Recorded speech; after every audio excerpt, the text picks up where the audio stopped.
ಇಲ್ಲಿ ಕಾನೂನು ಯೂಸ್ ಮಾಡೋದು ಬಿಟ್ಟು ಧಮಕಿ ಹಾಕೋದು, ಜೋರ್ ಮಾಡೋದು, ಇಂತಹ ಪೊಲೀಸಿಂಗ್ ಮಾಡೋದಲ್ಲಿ I am dead against it.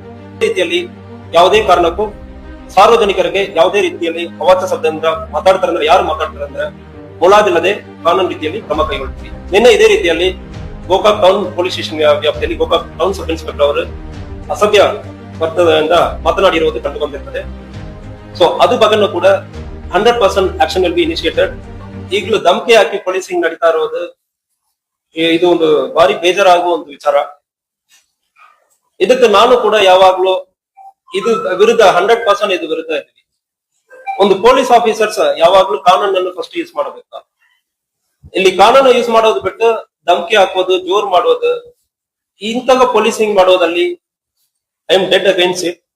ಇಂತಹ ಮಾತಾಡ್ಲಬಾರದು. ಅದಕ್ಕೆ ಫಸ್ಟ್ ಆಫ್ ಆಲ್ ಡೇ 1 ನಾನು ಚಾರ್ಜ್ ತಗೊಳ್ಳುವಾಗ ಫಸ್ಟ್ ಮೀಟಿಂಗ್ ಅಲ್ಲಿ ನಾನು ಹೇಳಿರೋದು, ನಾನು ಯಾರನ್ನು ಬೈಯಲ್ಲ. ಒಂದು ಆಫೀಸರ್ ಇರ್ಲಿ, ಸಿಬ್ಬಂದಿ ಇರ್ಲಿ, ನನ್ನ ಚೇಂಬರ್ಗೆ ಬರ್ಲಿ, ಅವ್ರು ಏನ್ ತಪ್ಪು ಮಾಡಿರ್ತಾರಂದ್ರೆ ಸರಿ, ಅವ್ರು ಡಿಸ್ಮಿಸ್ ಮಾಡುವ ಮಟ್ಟದಲ್ಲಿ ತಪ್ಪು ಮಾಡಿರ್ತಾರಂದ್ರೆ ಸರಿ, ನನ್ನ ಚೇಂಬರ್ ಅಲ್ಲಿ ಕೂರಿಸಿ ಮಾತಾಡಿ ನಾನು ನಿಮಗೆ ಬೆಲೆ ಕೊಡ್ತೀನಿ. ಇದು ಒಂದೊಂದು ಆಫೀಸರ್ ಸಿಬ್ಬಂದಿಗೆ ಕೊಡುವ ಬೆಲೆ, ಆ ಸಿಬ್ಬಂದಿ ಸಾರ್ವಜನಿಕರಿಗೂ ಕೊಡುವ ಬೆಲೆ. ಒಬ್ಬರು mutually everybody should be respected. ಅದನ್ನು ನಾನು ಫಾಲೋ ಮಾಡ್ತಾ ಇದ್ದೀನಿ. ನೀವು ಫಾಲೋ ಮಾಡಲ್ಲ ಅಂದ್ರೆ ಕ್ರಮ ಕೈಗೊಳ್ತೀನಿ ಅಂದ್ರೆ ಡೇ 1 ಫಸ್ಟ್ ಮೀಟಿಂಗ್ ಅಲ್ಲಿ ಕೂಡ ಹೇಳಲಾಗಿದೆ. ನಮ್ಮ ಆಫೀಸರ್ಸ್ ಸಿಬ್ಬಂದಿಗಳನ್ನ ಬೈಯೋದು, ಕೂಗಾಡೋದು, ಇದಕ್ಕೂ ನಾನು ವಿರುದ್ಧ ಇದ್ದೀನಿ. ಅದೇ ರೀತಿಯಲ್ಲಿ ಯಾವುದೇ ಕಾರಣಕ್ಕೂ ಸಾರ್ವಜನಿಕರಿಗೆ ಯಾವುದೇ ರೀತಿಯಲ್ಲಿ ಅವಾಚ್ಯ ಶಬ್ದದಿಂದ ಮಾತಾಡ್ತಾರೆ ಅಂದ್ರೆ, ಯಾರು ಮಾತಾಡ್ತಾರೆ ಅಂದ್ರೆ ಮುಲಾಜಿಲ್ಲದೆ ಕಾನೂನು ರೀತಿಯಲ್ಲಿ ಕ್ರಮ ಕೈಗೊಳ್ತೀವಿ. ನಿನ್ನೆ ಇದೇ ರೀತಿಯಲ್ಲಿ ಗೋಕಾಕ್ ಟೌನ್ ಪೊಲೀಸ್ ಸ್ಟೇಷನ್ ವ್ಯಾಪ್ತಿಯಲ್ಲಿ ಗೋಕಾಕ್ ಟೌನ್ ಸಬ್ ಇನ್ಸ್ಪೆಕ್ಟರ್ ಅವರು ಅಸಭ್ಯ ವರ್ತನೆಯಿಂದ ಮಾತನಾಡಿರುವುದು ಕಂಡು ಬಂದಿರ್ತದೆ. ಸೊ ಅದು ಬಗ್ಗೆನೂ ಕೂಡ 100% action will be initiated. Report already ಬಂದಿದೆ, ನನ್ನ ಗಮನದಲ್ಲಿ ಇದೆ, ರಿಪೋರ್ಟ್ ಬಂದಿದೆ. ಬಟ್ ಇದರಲ್ಲಿ ಒಂದೇ ಒಂದು, ಹಿ ವಾಸ್ ಪ್ರೊವೋಕ್ಡ್. ಇದರಲ್ಲಿ ಮಾಡಿರುವ ಅಮಿತ್ ಸಿರ್ಡೋಣಿ ಸುಮಾರು 10 ದಿವಸದಿಂದ ಲಾಸ್ಟ್ 1 ತಿಂಗಳಿಂದ ಇವರನ್ನು ಫಾಲೋ ಮಾಡಿರೋದಾಗಿ ನಮಗ ಒಂದು ಗಮನದಲ್ಲಿ ಇದೆ. ಪೊಲೀಸ್ ಸ್ಟೇಷನ್ಗೆ ಮತ್ತೆ ಮತ್ತೆ ಹೋಗುವುದು, ಇವರು ಒಂದು ಸುಳ್ಳು ಕೇಸನ್ನು ಕೊಟ್ಟಿರೋದು ನಮ್ಮ ಗಮನದಲ್ಲಿ ಇದೆ. ಯಾವುದೇ ಆಗದೆ ಒಂದು ಕೇಸಲ್ಲಿ ಅಟೆಂಪ್ಟ್ ಮಾಡರ್ ಅಂದ್ರೆ ಒಂದು ಅವ್ರ ರಿಲೇಟಿವ್ ಮೇಲೆನೆ ಕೊಟ್ಟಿರೋದು. ಅದಕ್ಕೆ ಅಟೆಂಪ್ಟ್ ಮಾಡರ್ ಅಂದ್ರೆ ನಾವು ಮಾಡಲ್ ಅಂದ್ರೆ ಸಬ್ ಇನ್ಸ್ಪೆಕ್ಟರ್ ಹೇಳಿರ್ತಾರೆ. ಅದನ್ನು ವಿಡಿಯೋ ಸ್ಟೇಟ್ಮೆಂಟ್ ಮಾಡಲಾಗಿದೆ. ಯಾರಿಗೂ ಗಾಯ ಆಗಿರಲ್ಲ, ಆದ್ರೆ ಕೂಡ ಅವರು ಕಂಪ್ಲೇಂಟ್ ಅಲ್ಲಿ ಅಟೆಂಪ್ಟ್ ಮಾಡರ್ ಅಂತ ಕೊಟ್ಟಿರ್ತಾರೆ. ಆ ಕೇಸಲ್ಲಿ ಎಲ್ಲಾರ ಮೇಲೂ ಚಾರ್ಜ್ ಶೀಟ್ ಮಾಡಬೇಕಂದ್ರೆ ಇಲ್ಲಿ ಒಂದು ಒತ್ತಾಯ ಮಾಡಿರೋದು. ಅದರಲ್ಲಿ ಕೆಲವೊಬ್ಬರು ಆ ಸ್ಥಳದಲ್ಲಿ ಎಲ್ಲ ಅವ್ರ ಮೇಲ್ಗಡೆ ಕೇಸ್ ಕೊಟ್ಟಿರೋದು ಕಂಡು ಬಂದಿರ್ತದೆ. ಸೊ ಅದಕ್ಕಾಗಿ ಯಾವುದೇ ಕಾರಣಕ್ಕೂ ಅಸಭ್ಯ ವರ್ಗದಿಂದ ಮಾತನಾಡೋದಕ್ಕೆ ನಾವು ಜಸ್ಟಿಫೈ ಮಾಡೋದಕ್ಕಾಗಲ್ಲ. ಅವ್ರ ಮೇಲ್ಗಡೆ ಕಾನೂನು ರೀತಿಯಲ್ಲಿ ಕ್ರಮ ಕೈಗೊಳ್ತೀವಿ, ಇಲಾಖೆ ವಿಚಾರಣೆ ಮಾಡ್ತೀವಿ. ಈ ಇಲಾಖೆ ವಿಚಾರಣೆ, ಈ ಬ್ಲಾಕ್ ಮಾರ್ಕ್ ಅವ್ರ ಕರಿಯರ್ ಪೂರ್ತಿ ಇರ್ತದೆ.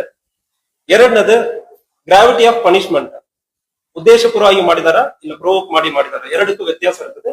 ಗ್ರಾವಿಟಿಯಲ್ಲಿ ಡಿಫರೆನ್ಸ್ ಬರ್ತದೆ. ಬಟ್ ಆದ್ರೆ ಇದು ಯಾವುದೇ ಕಾರಣಕ್ಕೂ ನಮ್ಮ ಜಿಲ್ಲೆಯಲ್ಲಿ ಸಾರ್ವಜನಿಕರ ಜೊತೆ ಇಂತಹ ಅಸಭ್ಯ ವರ್ಗದಲ್ಲಿ ಮಾತನಾಡೋದಕ್ಕೆ ಯಾರಿಗೂ ಇಲ್ಲಿ ಅಧಿಕಾರ ಇಲ್ಲ.